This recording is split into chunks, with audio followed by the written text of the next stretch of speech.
Tigers, they were one of those teams, and you know it. You see these teams every year. I think the Orioles are this team this year, where you look at them and you go, "Oh, they're close." Oh, what they've been planning for. They've got some planks down. They are building something, and it's almost here. And I think that's why the Tigers went out and signed Javier Baez. Then it fell apart in quite a big way last year, and to the point where is Spencer Torkelson going to be an MVP bleeds into, is he going to be a starter like in the future? I know he's young and stuff like that, but you've got Javier Baez. Is he going to be an MVP candidate? No. Now the question is he going to be like a viable first level starter at his position for another couple of years? You have all these questions that they thought had been answered. You know, Riley Green is a monster, and I think he's going to be good, but they still have just so many questions. It kind of hurts to watch. Yeah. All right. So the Royals.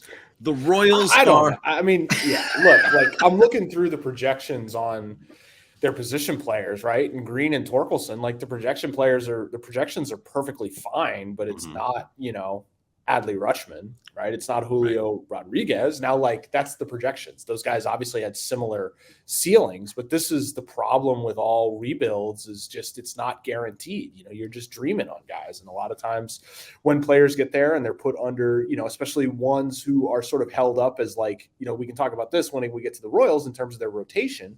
You know, when you're held up as like, this is the future has arrived, it can be really challenging for those players to flourish if they are not coming into a situation where there's a lot of other good players already in the lineup. That's the reason why, you know, the Dodgers have had such success in integrating new players is because they're batting seventh, they're batting eighth, and there's not, you know, there was never intense pressure to see if Will Smith could be an everyday player because they had three other catchers who they could, you know, it was just he was just able to learn the position.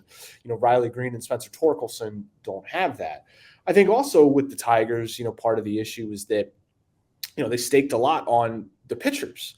You know, Casey Mize is coming back from Tommy John surgery. You know, Tariq Skubal is injured. Matt Manning has been, you know, a bit up and down. It's just, you know, they haven't really hit on any of the guys that they've drafted and developed. There's still plenty of time to do that, but they haven't really been able to do that. The Baez deal, I never totally understood. So, yeah, they're kind of in a weird in-between spot, I think. I don't know where they got better offensively enough to make them different from the team that finished last in the league in runs scored per game last year. But I mean, I think I think there's such a great point Andy makes there about being caught in between. And I think there's another level to that. Obviously, they've had leadership change there too. So it's going to be a while, right?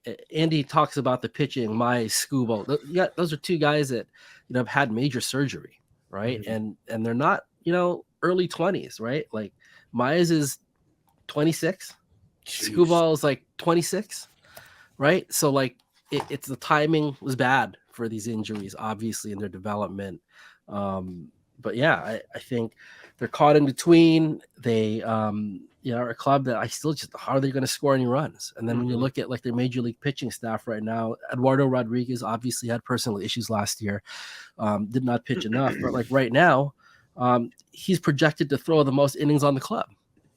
So that's just a tough spot to be in right there. Right, you're already behind the eight ball. You're going to rely on a guy that, you know, is 1 year older, barely pitched last year. There's just a lot of uncertainty with so many parts of the roster that it's difficult to see them being anything but bottom end of the AL Central. It's just sort of where they are. And, you know, curious to see how, if they can make some kind of material gain, right? Like just to see if there's some part of this roster where, okay, somebody stays healthy and they show you something. It's that kind of thing. But even if that were to happen, I'm just not sure there's much more ceiling than fourth place tops. Yeah.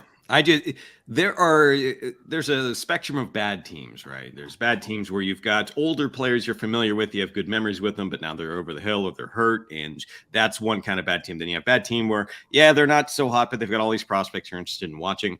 One of the worst genres of bad team to me is the team that just cannot hit. And not only are the Tigers like scoring 3.5 runs per game, which is appalling, but they are last with a bullet in home runs. Like they are just, they hit 110 home runs last year.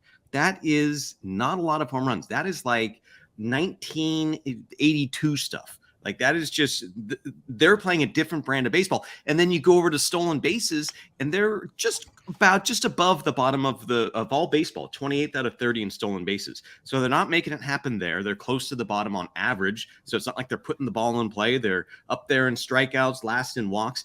It's got to be just, I don't know. You want something when you're watching a bad team. You want some nugget to just say, okay, this is bad because X, Y, and Z, fix X, Y, and Z. But it seems like they've got the alphabet and they're going into AA, double B, double C.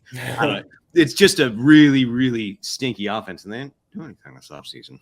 Yeah, right. Dude, swing and miss and no power. Wild. It's just a very bad combination. So it's, the Baez signing obviously got a lot of attention. You're just like, why? Right? Like, do they really think they're this close? And then even if they did, is that the player you invest in to that level? It was, that's a tough fit, man. It's a tough fit. So it's unfortunately, if you're a Tigers fan, like it's hard to see them really being anything but the bottom of the division. It's really difficult to see it. I actually liked the idea of the Baez move because it reminded me, I've mentioned this before, Maglio, Ordonez, and Pudge Rodriguez. When the Tigers signed them, they were an awful team, but you're looking a little bit forward and you're kind of projecting. So I kind of liked the idea, but I question whether Baez was that kind of cornerstone. Anyway, that's enough Tigers for 2023.